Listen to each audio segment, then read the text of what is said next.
अभिवादन स्वीकार कीजिए ब्रजेश मिश्रा का और आप देखना शुरू कर चुके हैं द डिबेट।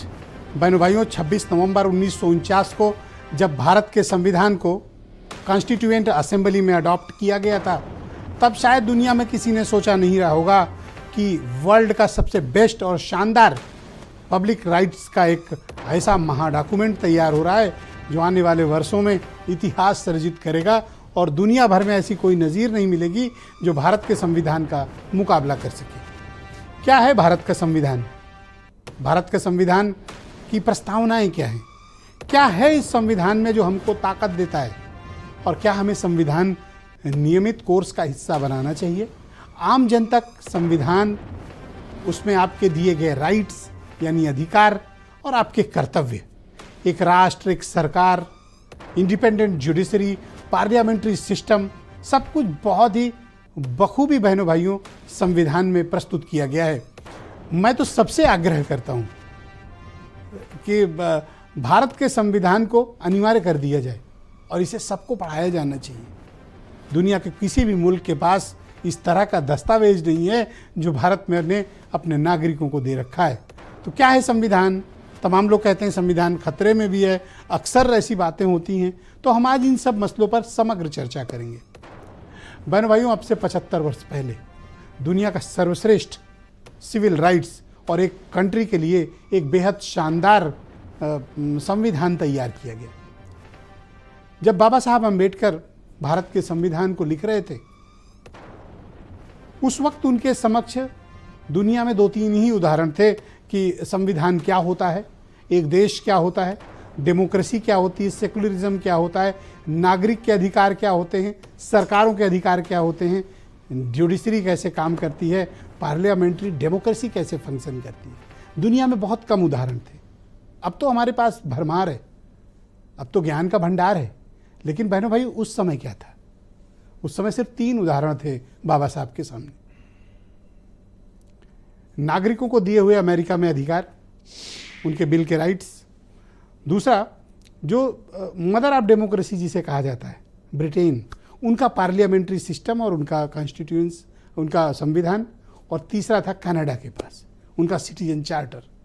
इन 3 के अलावा दुनिया में कोई ऐसे भी संवैधानिक रचना नहीं थी, दस्तावेज नहीं थे जिनके जरिए आप जनता के अधिकार, सरकार के कामकाज और सामाजिक वातावरण एक देश के रूप में प्रस्तुत कर सकें। बहनों भाइयों, उस दौर में बाबा साहब ने भारत के संविधान को बनाया और उसे लागू करके दिखाया। क्या महत्वपूर्ण बातें हमारे संविधान में? ये सब बातें थोड़ा आजकल की परिचर्चाओं में, आजकल के सामाजिक और शैक्षणिक वातावरण में हमारा संविधान पीछे चला गया है, जिसकी वजह से आज हम सब आप हैं। मैं बोल पा रहा हूँ, संविधान। आप सुन पा रहे हैं, संविधान। आपके हक और हुकूक जिंदा हैं, संविधान। तो हमें कहाँ से ये ताकत मिलती है?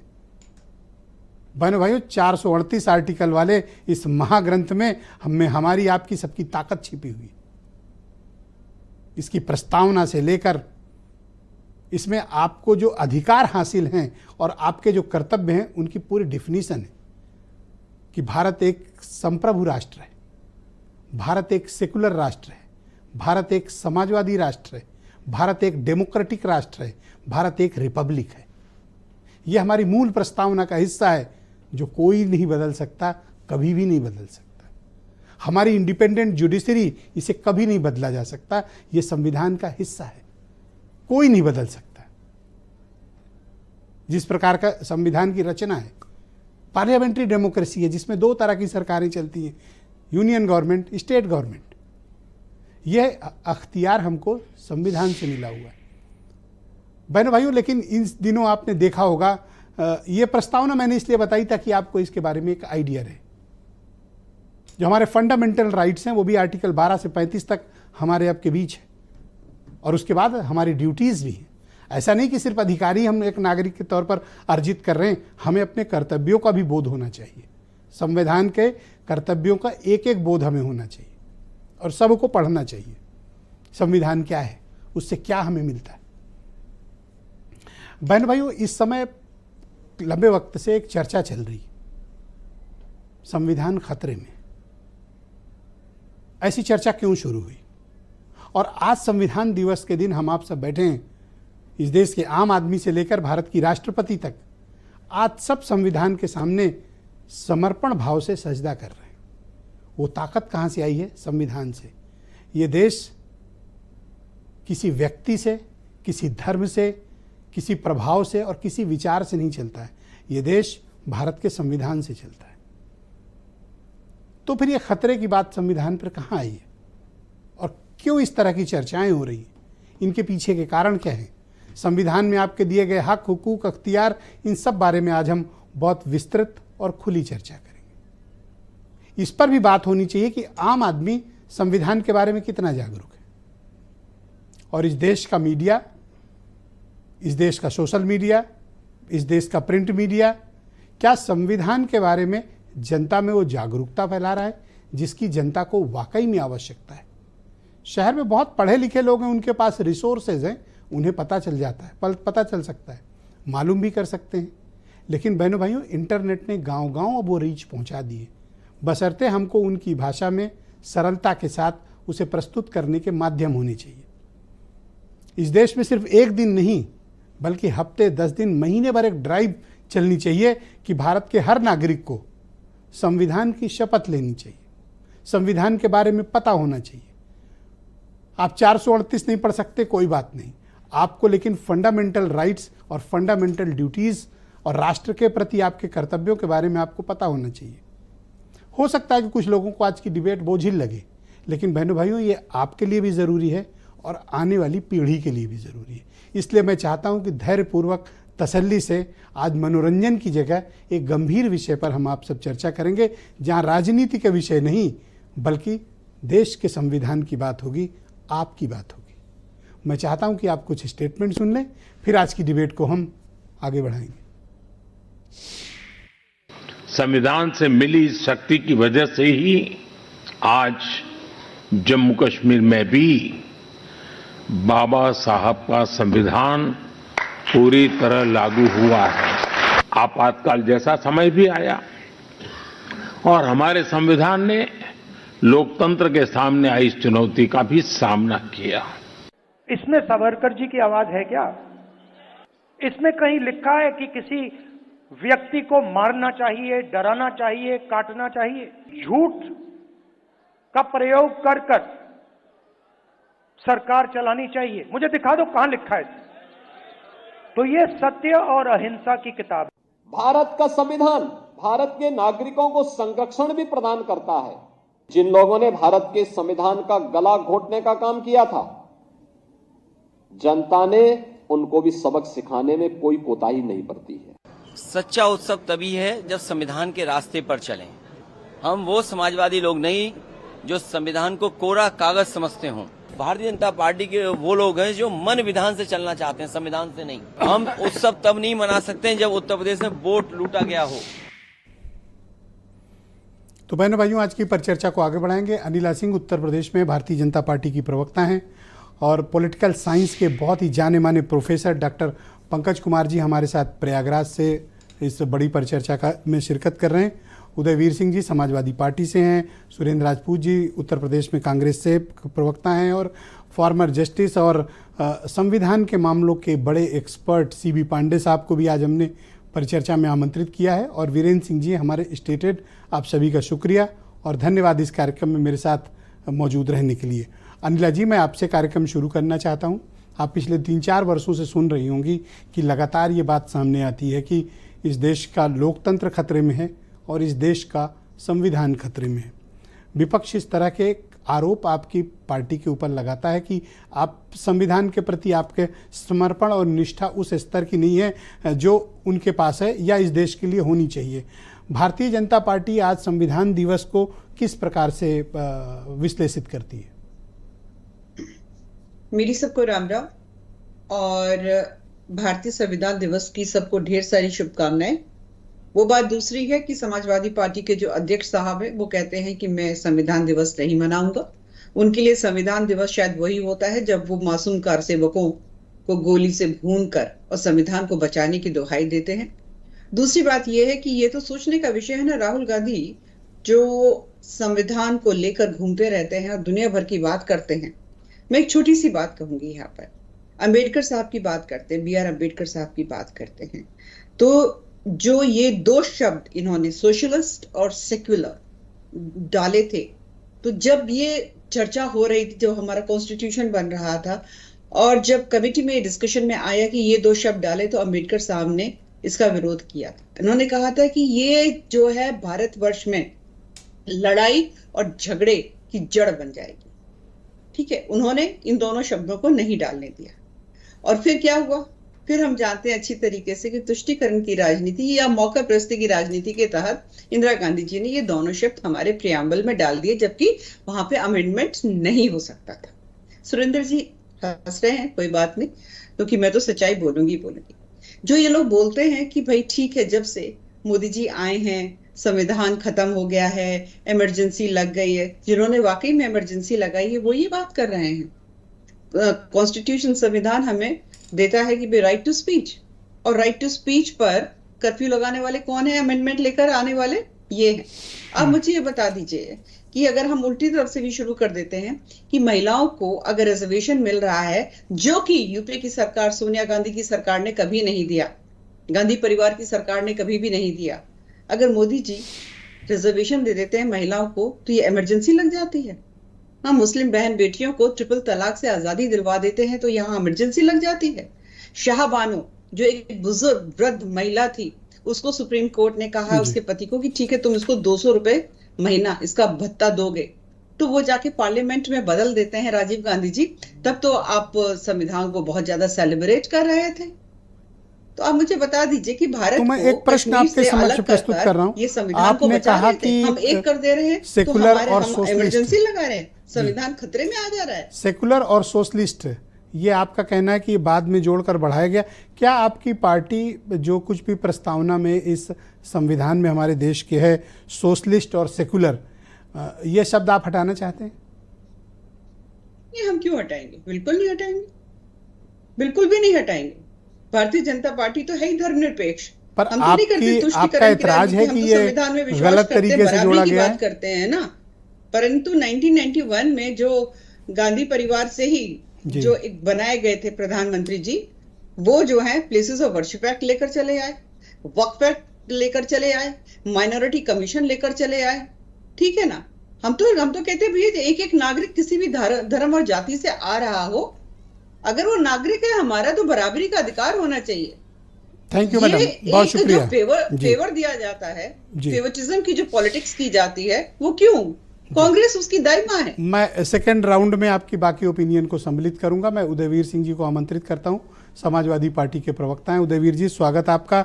आपकी पार्टी का कहना है कि संविधान लागू करने का भी एक दिवस होना चाहिए। संविधान तो इस देश में सर 26 जनवरी 1950 से लागू है, आप और क्या लागू करना चाहते हैं?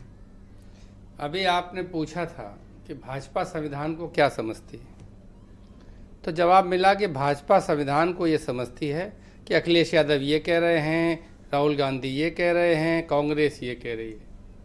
यही संविधान है क्या? बात ये है, जो संविधान में लिखा है अगर उसका ठीक से पालन न हो रहा हो तो संविधान लागू दिवस की मांग उठेगी।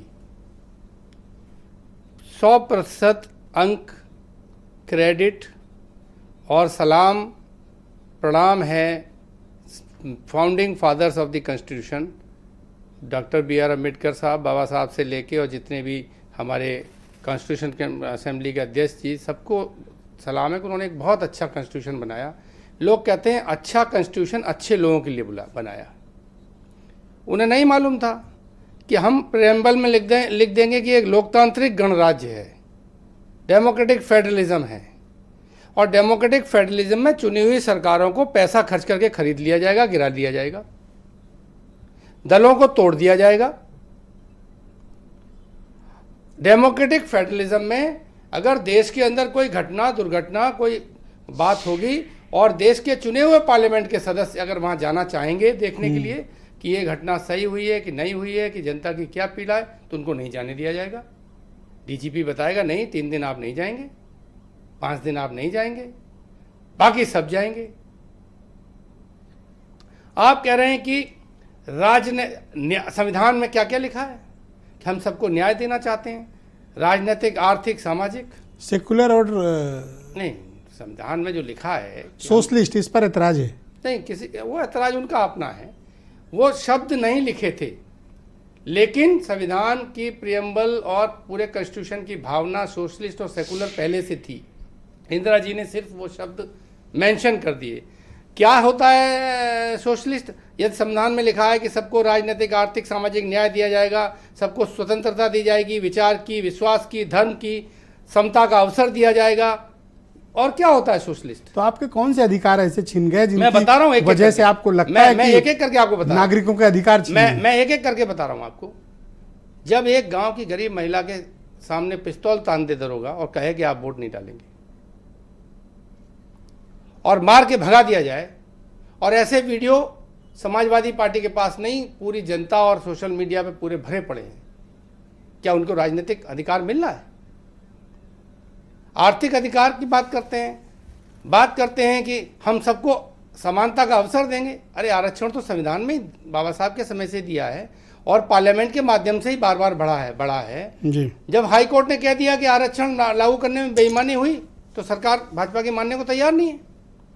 आपने कहा इक्वलिटी बिफोर लॉ, कानून के सामने सब समान है, जो भाजपा में चला जाए उसके लिए कोई कानून नहीं। वो तो एजेंसी वाली बात है ना, कानून के सामने तो समान है। नहीं, कानून के सामने समान है, लेकिन अगर दो लोगों पे एक जैसे मुकदमे हो तो उनकी दलील प्रतिबद्धता से उनके बारे में व्यवहार बदल जाए तो क्या संविधान लागू हो रहा है? एजेंसी इसका है? एजेंसी क्या होता है? कोर्ट के सामने तो सब कोई बराबर है। कोर्ट, कानून का मतलब वो लोअर कोर्ट हो नहीं या सुप्रीम कोर्ट हो, नहीं, बात कोर्ट की नहीं है। कानून का तो पालन, जब हमारे खिलाफ कोई मुकदमा लिखा जाता है, हमारी गिरफ्तारी होती है, हमको कोई नोटिस मिलता है, वो भी किसी कानून के तहत मिलता है, कानून के सामने एक तरफ। दूसरी बात मैं आपसे कहना चाह रहा हूँ सर, 10 सेकंड में कंक्लूड करें प्लीज। हाँ, मैं जो बात आपसे कहना चाहता हूँ कि माननीय अखिलेश यादव जी ने ये कहा कि एक ऐसे दौर में 4 दिन बाद संविधान दिवस आया है जब जो मूल अधिकार है, जहां जिस मतदान से जो है देश की सरकार चुनी जाती है, और सरकार को इसलिए सारे अधिकार प्राप्त हैं क्योंकि जनता के जनमत से चुनी गई है, अगर उस अधिकार को आप छीनने की कोशिश कर रहे हैं तो फिर कैसा संविधान और कैसा लागू हो रहा है? बहुत शुक्रिया। मैं सुरेंद्र राजपूत जी को इनवाइट करता हूं इस कार्यक्रम में। सुरेंद्र जी, स्वागत आपका। मैं जानना चाहता हूं, और एक वाजिब सवाल भी है, पूरे देश को भी, वैसे आप कई बार इसके ऊपर सफाई दे चुके हैं, माफ़ी भी मांग चुके हैं, पर संविधान के बारे में वो पार्टी बात कर रही है जिसने इस देश पर आपातकाल लागू किया। अब संविधान को लेकर आपके रुख में काफ़ी परिवर्तन है, ऐसा क्यों है?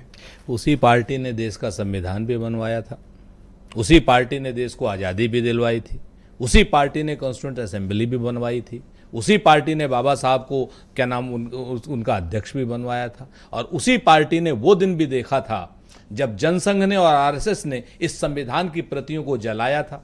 उसी पार्टी ने वो दिन भी देखा था, देश ने वो दिन भी देखा था जब उसी पार्टी संविधान के जरिए बनाए हुए तिरंगे को इन लोगों ने, भारतीय जनता पार्टी के लोगों ने जलाया था।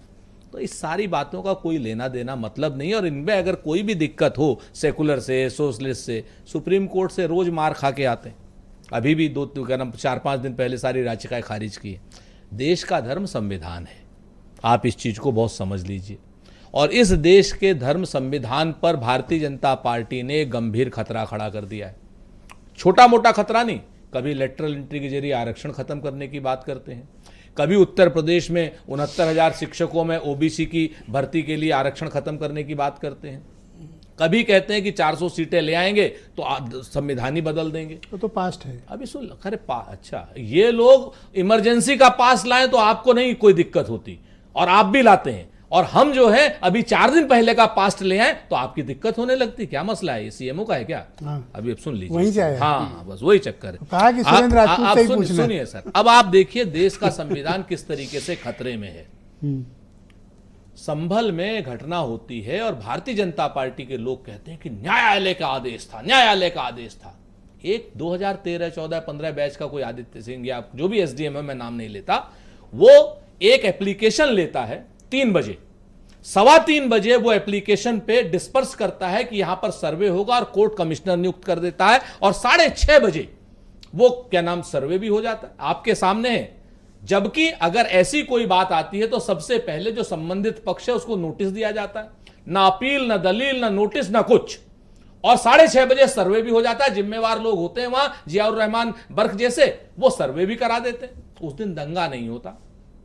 ये देश के संविधान को तोड़ने की बात है ना। एक एसडीएम के जरिए भारतीय जनता पार्टी के शासक वर्ग के लोग एक संविधान को इस तरीके से तोड़ने की प्रत्यक्ष प्रमाण है। आप सर्वे के खिलाफ हैं कि प्रोसेस के? मैं प्रोसेस के खिलाफ हूं, मैं पूरी तरीके से प्रोसेस के खिलाफ हूं। आज की डेट में एक एसडीएम रैंक का, उसके बाद ये लोग कहते हैं अदालत का। कौन सी अदालत का भाई? एसडीएम की कोई अदालत होती है?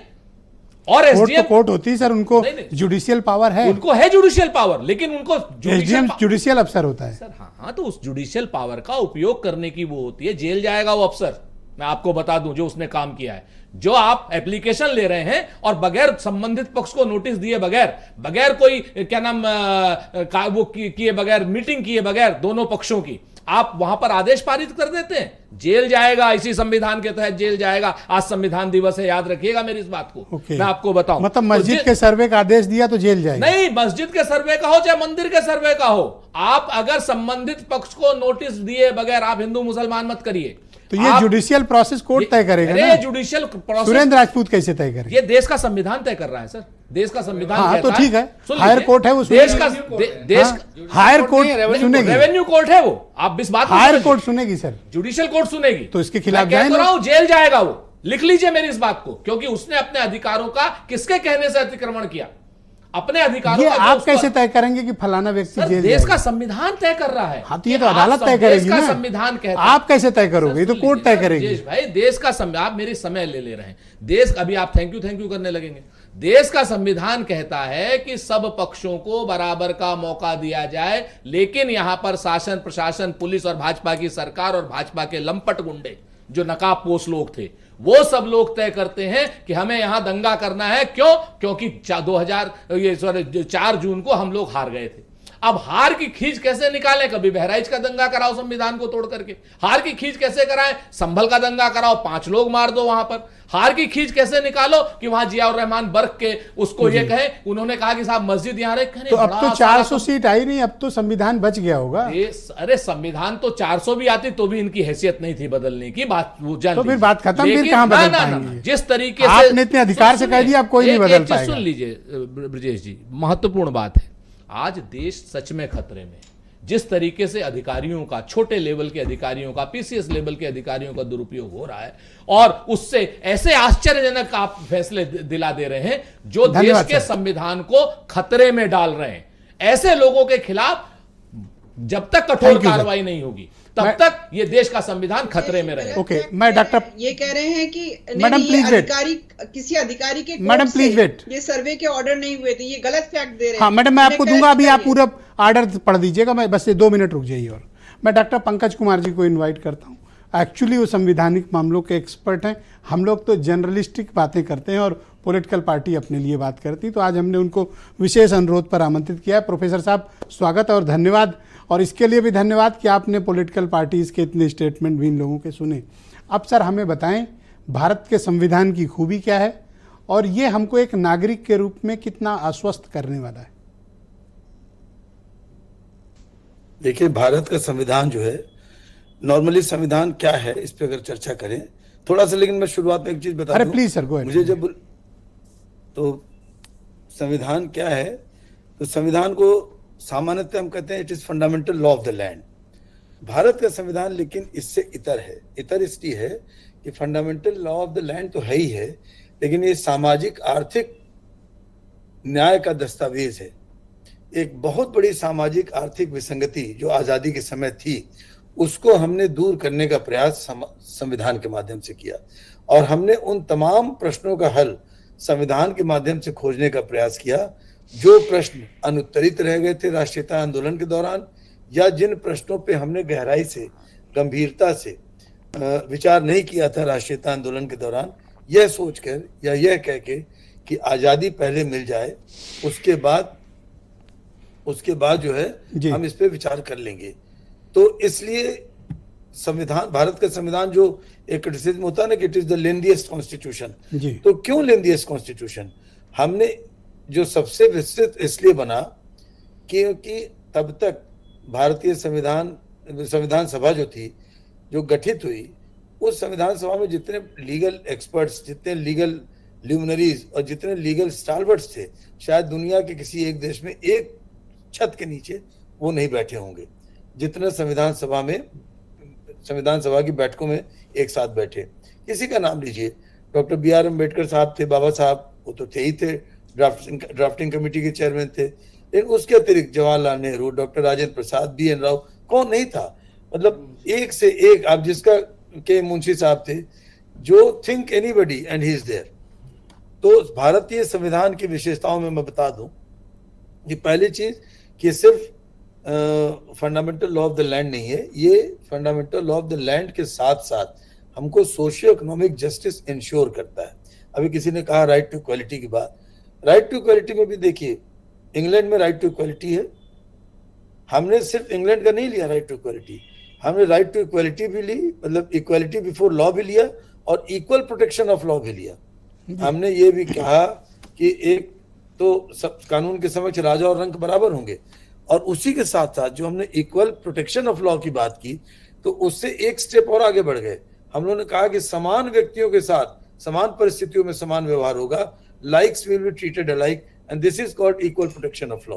कानून का समान संरक्षण, इन दोनों में बड़ा मतलब फाइन डिफरेंस है, कानून के समक्ष समानता और कानून का समान संरक्षण। ठीक है, सोशलिस्ट वर्ड जोड़ा गया, सेकुलर वर्ड जोड़ा गया, लेकिन ये भी सही है जो उदयवीर कह रहे थे, उदयवीर जी, कि सोशलिस्टिक पैटर्न ऑफ सोसाइटी पे समाजवादी लक्ष्यों के अनुरूप संविधान चलाए जाने का संकल्प पूरे संविधान में अंतर्निहित है।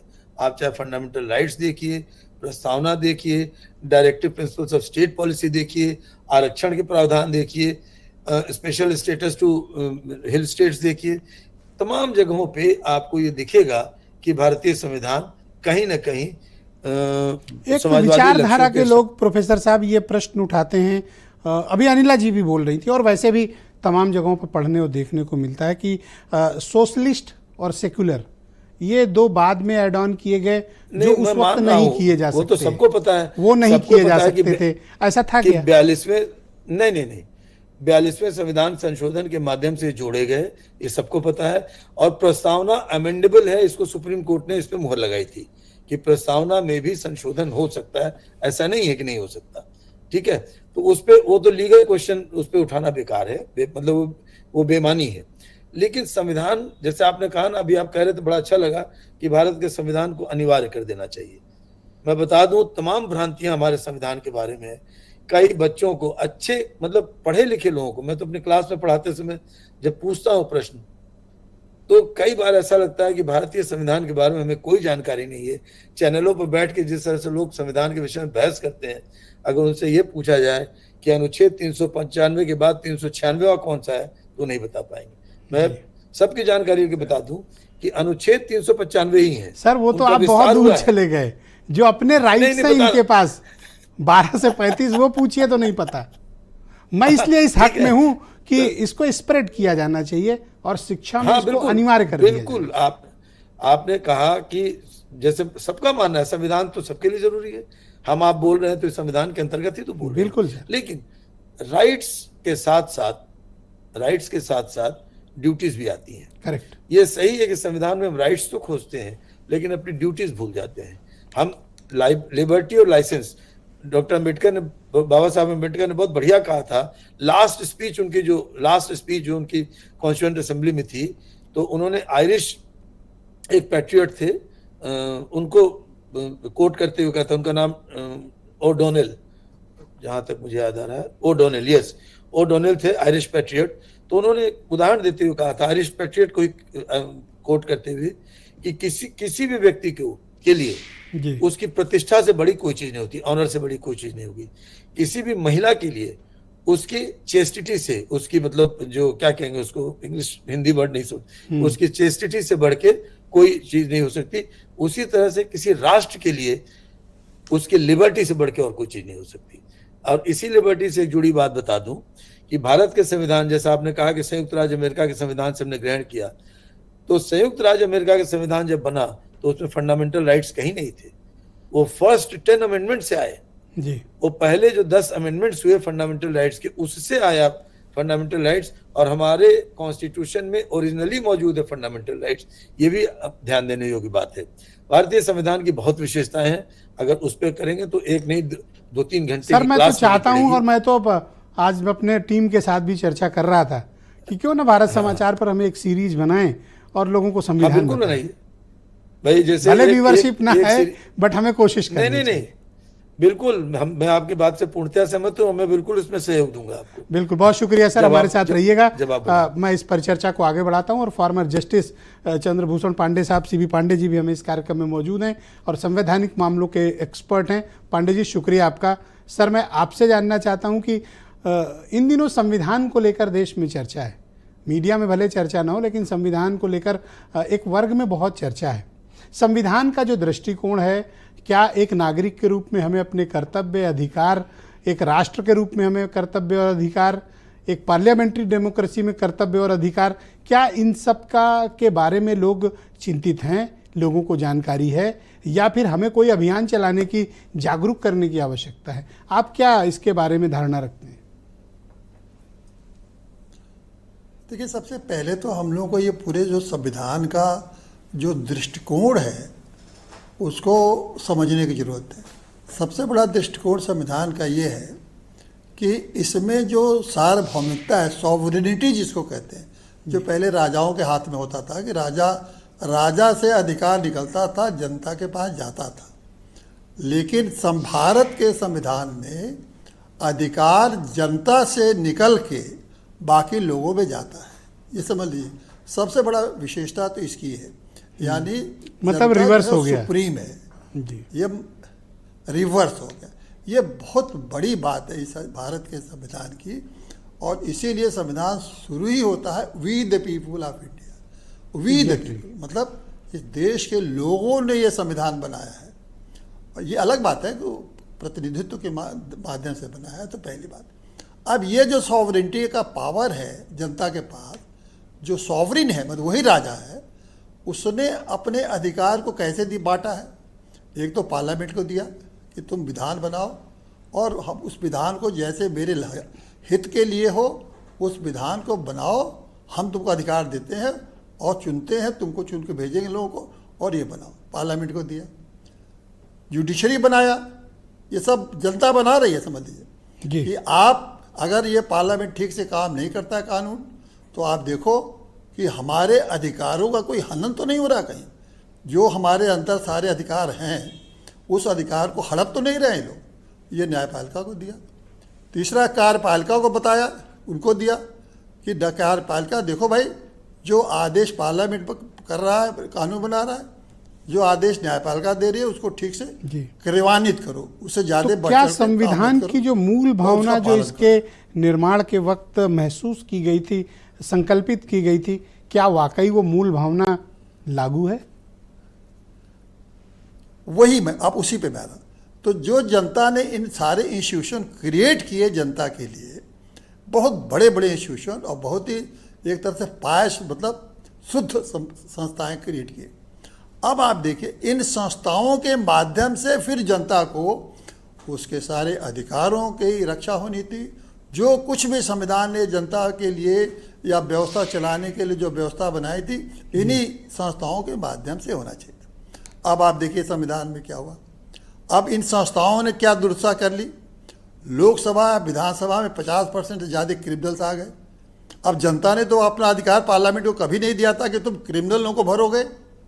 अब वहाँ क्रिमिनल बैठ के कानून बना रहे। अब जनता क्या करे? अब आप कहेंगे जनता चुनती है, जनता तो पार्लियामेंट बनाए ना, पार्लियामेंट को अधिकार दिया, वहाँ से वो केंद्र नियम ऐसे बनाते कि अपराधी नहीं आ पाते। न्यायपालिका को बनाया कि हमें जल्दी न्याय दो, न्यायपालिका एक संस्था बनी, क्यों नहीं न्यायपालिका जल्दी जल्दी न्याय दे रही है, तो ये संस्था भी बिगड़ी। और कार्यपालिका तो देखिए, कार्यपालिका से कभी ऐसी आशा नहीं की जा सकती थी कि नेताओं की अंगुली में नाचेगा। कार्यपालिका को ये था कि वो कानून के हिसाब से काम करेगा, वो भी नहीं काम कर रहा है। तो जनता को तो इस संविधान के बाद इतना बड़े सुंदर और इतना विस्तृत संविधान जिसमें बैलेंसिंग ऑफ पावर भी है और बहुत डिटेल हर चीज़ कुछ है, जिसको आप भी कह रहे हैं कि बहुत सुंदर संविधान है, सारा दुनिया के लोग मानते हैं। लेकिन इस संस्थाओं में जो बैठ के लोगों ने जो संविधान की ऐसी की तैसी कर दी और करते ही जा रहे हैं। आपके पत्रकारिता भी देखिए, फ्रीडम ऑफ स्पीच इसलिए नहीं दिया था कि किसी खास पार्टी के आप के लिए काम करेंगे, कर रहे हैं लोग। तो वो जो फ्रीडम ऑफ स्पीच इतना महत्वपूर्ण स्पीच वो अधिकार दिया है संविधान ने, उस अधिकार का क्या दुरुपयोग किस तरह से हो रहा है? सारा चौथा स्तंभ आपका पूरा का पूरा दुरुपयोग कर रहा है।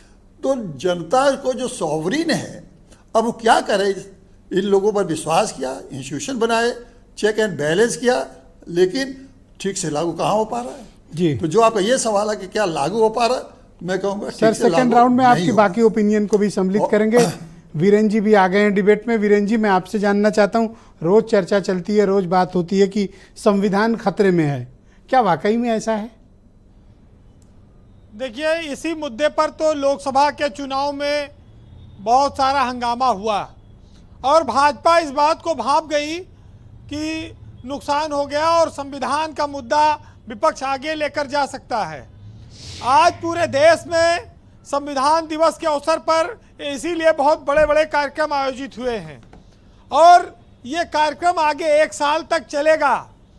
सभी राज्य सरकारों को ये मैसेज गया है कि वो जिले में, तहसीलों में और ब्लॉक पर संविधान दिवस के लिए कार्यक्रम आयोजित करेंगे और वहाँ पर जनता के लोगों को, जनप्रतिनिधियों को बुलाकर बताएंगे कि संविधान की रक्षा के लिए मोदी सरकार, भाजपा सरकार क्या क्या कर रही है। तो आप इसको एक विपक्ष की काट के रूप में भी देख सकते हैं और ये 2025 तक चलेगा, 26 नवंबर 2025 तक एक कार्यक्रम की रूपरेखा बनाई गई है। जी। अब बात आती है कि यह मुद्दा अभी चल रहा है या खत्म हो गया। 9 सीटों पर उपचुनाव हुआ है। उपचुनाव में जो बीजेपी की जीती सीटें थी वहां वोट कम पड़ा, जो सपा की जीती सीटें थी वहां वोट ज़्यादा पड़ा, भाजपा के सहयोगी दलों वाली सीटों भी वोट ज़्यादा पड़ा। तो इसका मतलब क्या हुआ कि भाजपा अपना वोट नहीं निकलवा पाई, मतदान प्रतिशत कम रहा। विपक्ष के यहाँ पर उनकी सीटों पर लोगों ने उत्साह से मतदान किया। हारा जीता कौन, ये अलग बात है, लेकिन 33% वोट नहीं पड़ा। ये जी बात इसलिए महत्वपूर्ण हो जाती है ब्रजेश जी कि संविधान पर जब हम चर्चा करते हैं तो हम इस बात पर भी चर्चा करते हैं कि सुप्रीम कोर्ट इस देश की न्यायपालिका हम सब की संरक्षक है, संविधान उसको ताकत देता है। लेकिन इस देश में धीरे धीरे न्याय पाना कठिन होता जा रहा है, महंगा होता जा रहा है। संविधान बना कर दिया गया लेकिन वो सीधे सीधे कोई हस्तक्षेप नहीं करता है। इस देश में असमानता पहले भी रही है, आज़ादी के बाद भी रही है। अगर ऐसा ना होता तो आज 80 करोड़ से ज़्यादा लोगों को मुफ्त में राशन न देना पड़ता। एक और दूसरी ओर हमारे इसी देश में खिलाड़ियों की बोली लगाकर 30-30 हज़ार, 40-40 करोड़ में उनको खरीदा भी जाता है। किसी के पास बहुत पैसा है, कोई बहुत गरीब है। ये संविधान आकर हमारे आपके घर में बदलाव नहीं करेगा, ये सरकारों को ताकत देता है कि आप उनके जीवन में बदलाव लाइए। जी वीरेन जी, एक चीज जरूर है कि आज बहुत सारी बातें आई कि लोकतंत्र के नाम पर तानाशाही होती है, भेदभाव होता है, निरंकुशता होती है। इस चीज को अलग अलग परिप्रेक्ष्य में देखा जा सकता है, लेकिन हम धार्मिक रूप से आज भी आज़ाद हैं और अभिव्यक्ति की स्वतंत्रता आज भी है। सबसे बड़ी बात यह है कि हम अपने वोट की ताकत से अपनी मनपसंद सरकार चुन सकते हैं। संविधान हिंदुस्तान की जान है, समानता है और वो असंतुलन को दूर करने के लिए कार्यपालिका को ताकत देता है। लेकिन समस्या इस बात की है कि जिस सायादार पेड़ के नीचे बिना भेदभाव, बिना धार्मिक आधार पर बंटवारा किए सबको समान छाया मिलती हो, वहाँ सियासत में तमाम सारी बातें आपको देखने को मिलती हैं। कोई आदमी किसी जात या धर्म से विरोधी या अलग नहीं हो सकता है, या संविधान को मानने वाला या संविधान विरोधी नहीं है। जी वीरेन जी, इसी देश में अल्लामा इकबाल ने लिखा कि सारे जहां से अच्छा हिंदुस्तान हमारा। तो ये दुनिया की श्रेष्ठता पर भारत की जो परंपरा को था वो दर्शाता है कि दुनिया चाहे जितनी तरक्की कर ले, लेकिन भाईचारा और मानवता के रूप में भारत के संविधान की जो ताकत है वही हिंदुस्तान को खूबसूरत बनाती है। वैसे 356 का भी इस्तेमाल एक जमाने में होता था, आपको याद होगा, जब चुनी हुई सरकारों को गिराया जाता था, लेकिन इसी संविधान की ताकत से ये व्यवस्थाएं समाप्त हो गई। न्यायपालिका का उसमें बड़ा महत्वपूर्ण रोल रहा। लेकिन ब्रजेश जी, आज भी इस बात को और बल देने की जरूरत है कि लेखपाल और थानेदार आकर हमारे गांव में लोगों को डरा धमका कर उनके साथ जाति न कर पावे। जी, ये व्यवस्था अभी भी जारी है। इस व्यवस्था पर रोक लगाना होगा, क्योंकि हम जैसे जैसे सभ्य हुए, हम एक दूसरे के प्रति गुस्से से, वैमनस्यता से भरते गए। हम आदि मानव थे तो शायद ज़्यादा अच्छे थे। एक साहित्यकार ने लिखा है कि आदि मानव ने आग जलाई और बस्तियां आबाद हो गईं, सभ्य मानव ने आग लगाई और बस्तियां राख हो गईं। जी, तो ये अंतर है कि जब हम पुराने समाज में थे तो कितना प्रेम मोहब्बत ये सब चीजें हुआ करती थी। फिलहाल इस देश में गरीब के लिए अलग कानून ना हो, अमीर के लिए अलग व्यवस्था ना हो। जिस दिन ये बात आ जाएगी उस दिन संविधान अपने उद्देश्य को पूरा प्राप्त कर जाएगा। फिलहाल सुनिएगा, आज के मौके पर इस देश के संविधान को नमन करना होगा, उसकी ताकत का बखान करना होगा कि दर्जनों भाषा, सैकड़ों विधि, हजारों विधान हैं, जो जोड़कर सबको साथ रखे वो भारत का संविधान है।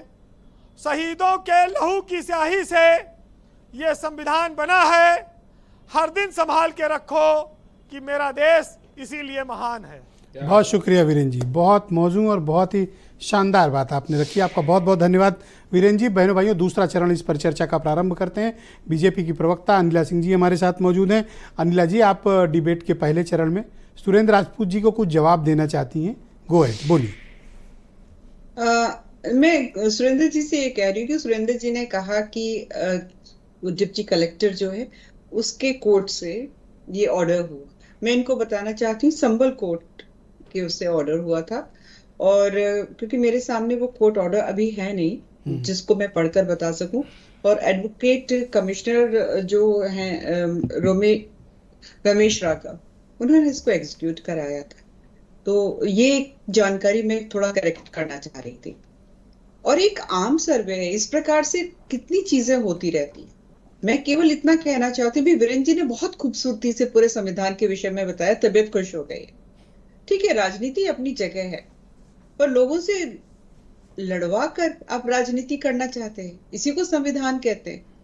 हम तो कहते हैं कि गरीब जो है, कोई भी है, आप उसका साथ दो। हमने दिया ना 10% जो गरीबी रेखा से नीचे रहने वाले लोग हैं उनको आरक्षण दिया, और लोग हमारे को इस साजिश में शामिल करते हैं और कहते हैं कि संविधान में बदलाव। अच्छा, वीरेंद्र जी ने एक और इम्पॉर्टेंट बात कही। उन्होंने कहा अमीरों के लिए न्याय और गरीबों के लिए न्याय में इस देश में आज भी बहुत फर्क है और बहुत बड़ा गैप है।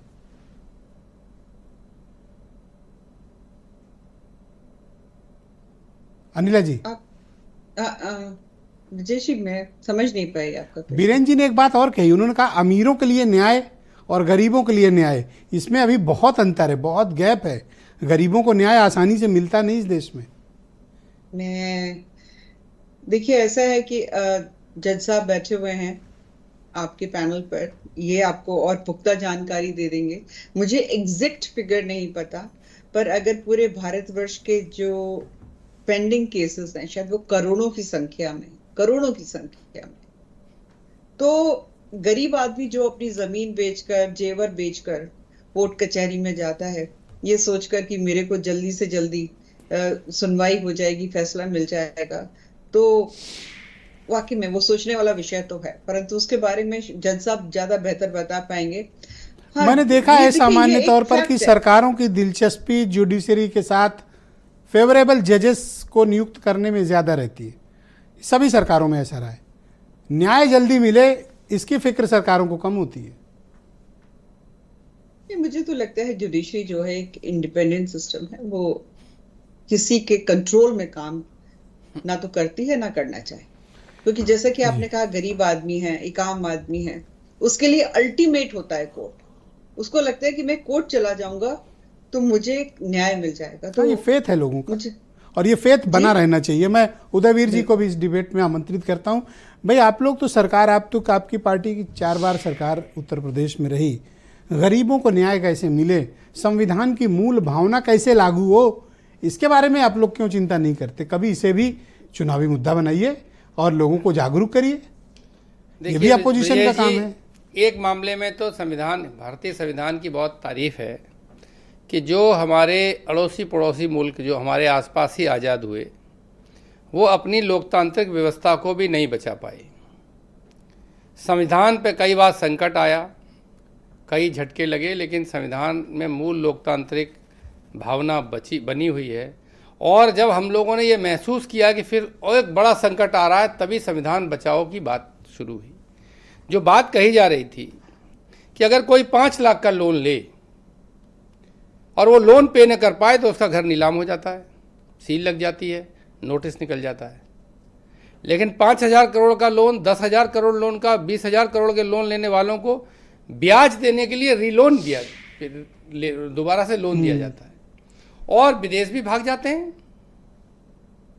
और कुछ नहीं हो पाता। यही डिफरेंस है अमीर गरीब में। तो मैं वही बात कह रहा हूँ आपसे, तो हमको प्रोग्रेसिवली ऐसे कानून बनाने चाहिए थे कि ये व्यवस्था में कंट्रोल हो। संविधान, भारत का संविधान सेपरेशन ऑफ पावर्स देता है, शक्तियों का पृथकीकरण करता है, उसके साथ साथ एक चेक्स एंड बैलेंसेस का प्रिंसिपल। तो सर इसको लागू कौन करेगा? आप पॉलिटिकल लोग करेंगे? हाँ, पॉलिटिकल लॉ मेकर्स करेंगे सर। नहीं, झगड़ा तो आप लोग क्यों नहीं करते हैं? नहीं, झगड़ा ही यही है, झगड़ा ही यही है। जो आज हमारी डिबेट है, कुछ लोग संविधान को का उत्सव मनाना चाहते हैं, संविधान आज लागू हुआ था, और हम आज चिंता करना चाहते हैं, जिसका कई लोगों को बुरा लग रहा है कि अखिलेश जी ने ऐसा क्यों कहा। हम यही चिंता करना चाहते हैं कि संविधान जिस उद्देश्य से लागू किया गया था, थैंक यू सर, वो उद्देश्य लागू से हम क्यों नहीं कर पाए। उदाहरण के लिए विचार की स्वतंत्रता, कितने लोग स्वतंत्रता से अपना विचार रख पा रहे हैं, और जो रख दे रहे हैं उनका क्या हो रहा है, जेल जा रहे हैं।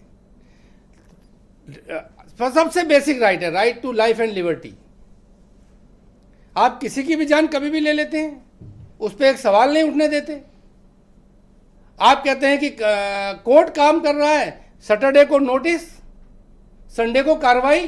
तो इस तरह नहीं, सैटरडे को ही सर्वे होगा। और नहीं, मैं दूसरे मामले जो फ्राइडे को, मैं ये सर्वे की बात नहीं कर रहा, मैं और मामलों की बात कर रहा हूँ जो लोगों पे कार्रवाइयाँ हुई हैं। मेरा मानना है कि जो ये संविधान पे यही हमला है, जब आप बेसिक बात जो है कि संप्रभु संविधान है, अब संप्रभु मतलब जनता ही प्रभु है, अब जो संविधान से चुन के आए थे वो प्रभु बन गए, तो संविधान पे विचार तो करना ही चाहिए कि सही तरीके से लागू नहीं हुआ है। सुरेंद्र जी, आपकी पार्टी ने भी लंबे समय तक इस देश में शासन किया, आज भी, और अमीर गरीब के बीच का जो अंतर है यह लगातार बढ़ता जा रहा है।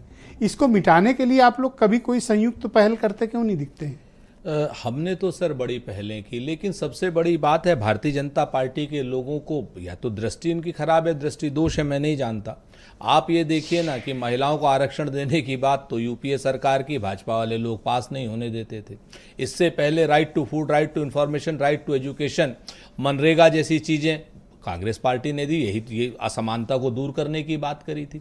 बैंकों का नेशनलाइजेशन हम लोगों ने किया, असमानता को दूर करने के लिए किया। कोऑपरेटिव बैंक हम लोगों ने बनाए, किसानों को कर्ज मिल सके, महाजनों से मुक्ति मिल सके, असमानता दूर करने के लिए किया। हरित क्रांति करी, दुग्ध क्रांति करी, 170 से ज़्यादा पीएसयू बनाए, जो पीएसयू लोग भारतीय जनता पार्टी वाले बेच देते हैं, ये हम लोगों ने असमानता दूर। उसके बाद भी असमानता रह गई। हम तो कहते 2014 में सारे काम थोड़ी कर लिए, लेकिन जो काम हम लोगों ने नहीं कर पाए, भारतीय जनता पार्टी को जो करने के लिए थे, इन्होंने क्या किया? इन्होंने असमानता बढ़ाने का काम किया। क्रॉनिक कैपिटलिस्टों को देश के संसाधनों को एक साथ दे देने का काम किया। रेल भी, तेल भी, भेल भी, रक्षा भी, सेवा भी, पोर्ट भी, सारे के सारे एक आदमी को उठा करके दे रहे हैं। उसके बाद उसी आदमी की गारंटी विदेशों में ले रहे हैं। प्रधानमंत्री एज ए सेल्समैन काम करते हैं जाकर के पावर प्रोजेक्ट के लिए, कभी श्रीलंका में, कभी क्या नाम बांग्लादेश में और कभी नाइजीरिया में, आपके सामने है। तो हम लोगों ने तो काम किए देश में समानता लाने के लिए, और उस समय महिलाओं को वोट देने का अधिकार दिया, जिस समय इंग्लैंड में भी वोट देने का अधिकार दशक राज करने के बाद भी सर समानता नहीं है। नहीं सर, समानता एकदम ऐसे नहीं आएगी। ये तो आप अपने एक्सपर्ट पैनल से भी पूछिए। समानता तो धीरे धीरे का प्रोसेस है, कहते हैं ना, धीरे धीरे रे मना धीरे ही सब हो। डॉक्टर पंकज कुमार जी को लाइए। धन्यवाद सर, बहुत शुक्रिया। हमारे ऊपर आरोप लगाने मैं आरोप नहीं सर, आप सत्ता में रहे हो तो जवाबदेही तो हमेशा अपने काम किए। भारतीय जनता पार्टी भी तो बता, मैं सत्ता में रहूंगा, मैं जवाबदेह होऊंगा। आप हैं, आप जवाबदेह हैं। मैं डॉक्टर प्रोफेसर पंकज कुमार जी को इनवाइट करता हूं। सर अभी गैप की बात हो रही है कि अमीर आदमी के लिए न्याय, अमीर आदमी के लिए हक और अमीर आदमी की सुविधाएं और गरीब आदमी के बीच का वो फर्क इन 75 सालों में सर नहीं पूरा हो पाया। मैं आपके इस पे धारणा समझना चाहता हूँ। नहीं, देखिए, जब से संविधान बना तो चाहे आरक्षण के माध्यम से या सामाजिक सुरक्षा की योजनाओं के माध्यम से इस खाई को पाटने का प्रयास शुरू किया गया, इसमें कोई शक नहीं। नारा दिया श्रीमती गांधी ने, गरीबी हटाओ, लेकिन वो सिर्फ नारे तक रह गया। और 1990 के बाद जो एलपीजी आया, लिबरलाइजेशन, प्राइवेटाइजेशन एंड ग्लोबलाइजेशन, जिसको आप वैश्वीकरण, निजीकरण और भूमंडलीकरण, नहीं, निजीकरण, वैश्वीकरण और भूमंडलीकरण, उदारीकरण, ये जो 3 नाम देते हैं हम। उसके बाद से क्या हुआ कि एक स्ट्रक्चरल गैप आ गया। स्ट्रक्चरल, जिसको आईएमएफ ने भी कहा है कि transfer and safety net must be established in before implementing these economic policies. ये जो इकोनॉमिक लिबरलाइजेशन का दौर आया ना एकदम से, हमारा संविधान क्या था? हमारा संविधान कहता था कि state can interfere in economic activities, कि आर्थिक मामलों में भी राज्य हस्तक्षेप कर सकता है। आप आर्टिकल 38(2) देखिए, 39(b) देखिए, 39(c) देखिए। वो भले ही राज्य के नीति निर्देशक तत्वों के हिस्से हों, लेकिन वो साफ कहते हैं कि इनको फंडामेंटल राइट्स के बराबर इनका सम्मान किया जाना चाहिए, और जुडिशियल डिसीजंस ने भी इनको माना। लेकिन एलपीजी के आने से क्या हुआ कि जो संविधान पैर के बल खड़ा था, उसको आपने सर के बल खड़ा कर दिया। आपने कहा कि market should be left alone, market and determine its own dynamics, बाजार को अकेला छोड़ दो, बाजार में राज्य का हस्तक्षेप न हो, जो लोग उपक्रम हैं, पब्लिक सेक्टर यूनिट्स हैं, उनको वो सफेद हाथी हो गए, उनको आप बेच दो। तो इस तरह से ये खाई बढ़ती चली गई है, और कहीं ना कहीं सभी सरकारें इसमें जिम्मेदार जी। प्रोफेसर साहब, मैं तो आपसे क्षमा चाहता हूं, आज थोड़ा सा मुझे वक्त का बहुत अभाव है और हमें इस कार्यक्रम को समाप्त करना है। तो मैं किसी दिन इस पर बहुत जल्दी आपके साथ इस संविधान के मामले की एक विस्तृत पॉडकास्ट प्लान करूंगा, बहुत ही जल्दी, और हम इन सब विषयों पर बड़े विस्तार से बात करेंगे। सीबी पांडे साहब, मैं आपका एक क्विक रिस्पॉन्स जानना चाहता हूं कि हमें संविधान की जो मूल भावना है उसे लागू करने के लिए क्या प्रयास करनी चाहिए? पांडे जी। देखिए, सबसे पहले प्रयास कि जैसे आपने जनता को फंडामेंटल राइट दिया, तो फंडामेंटल राइट अगर उसका मौलिक अधिकार दिया तो बहुत बड़ी बात है, ये सर्वश्रेष्ठ चीज़ है संविधान के अंदर। लेकिन उस फंडामेंटल राइट का अगर हमको नहीं मिल रहा है, तो हमको आपने रेमेडी क्या दी? रेमेडी दी कि हम सुप्रीम कोर्ट में जाएं, हाई कोर्ट में जाएं। तो जो बार बार आप कहते हैं कि असमानता क्यों बढ़ी, एक गरीब आदमी फंडामेंटल राइट को इन्फोर्स करने के लिए कैसे हाई कोर्ट और सुप्रीम कोर्ट जा सकता है? तो इसकी व्यवस्था तो आपको बनाना चाहिए था ना, पार्लियामेंट को बनाना चाहिए था कि गरीब आदमी का मौलिक अधिकार का हनन होता है तो उसके लिए ये तरीके हैं, और वो बहुत आसानी से उसको उपलब्ध हो सकते हैं। ये तो पार्लियामेंट ने बनाया नहीं, तो इसलिए असमानता बढ़ती ही चली गई। उसी तरह से आपने गांव में तमाम मुकदमे ऐसे होते हैं, पहले भी आपने चर्चा की है। गांव में छोटे छोटे मेड़ के मुकदमे गांव वाले नहीं तय करेंगे, वो एसडीएम साहब और कमिश्नर साहब तय करेंगे, उनको आपने अधिकार दिया नहीं। तो गरीबों को, चाहे जो वंचित लोग हैं, उनको सीधे आपने कोई रेमेडी नहीं दी, उपचार नहीं दिया कि अपने अधिकारों का और अपने लिए न्याय पाने के लिए सरल और समान तरीका अपनाएं। तो इसलिए वो बेचारे आज भी 75 साल का नहीं 500 साल हो जाएगा, तो वही इकोनॉमिक अर्थव्यवस्था, सामाजिक अर्थव्यवस्था, इक्वलिटी फिक्वलिटी, इस तरह बात करते रहेगा। वो बेचारे उपचारहीन, जैसे बीमार हो, दवा न मिले, कहिए भाई हमने तो बहुत खजाना भर दिया अस्पतालों में दवाई का। यही सब तालों में भीड़ बहुत है। शुक्रिया सर। आम आदमी के लिए हॉस्पिटल आपने अच्छे अच्छे खोले नहीं, अच्छे स्कूल बना नहीं रहे, तो क्या करेंगे आम आदमी? आम आदमी तो और भी देखिए धीरे धीरे गिरता चला जाएगा अगर इस संविधान में जो एजेंसी इंस्टीट्यूशन है ठीक ढंग से काम नहीं करेंगे। बहुत शुक्रिया, मैं आप सबका बहुत आभार प्रकट करता हूं कि एक गंभीर परिचर्चा का आप सब हिस्सा बने, और मुझे उम्मीद है कि आप कई जगह संविधान पर चर्चा करके आप लोग आए होंगे। बहुत शुक्रिया, और बहनों भाइयों आप सबका भी बहुत शुक्रिया, धन्यवाद कार्यक्रम देखने के लिए। नमस्कार।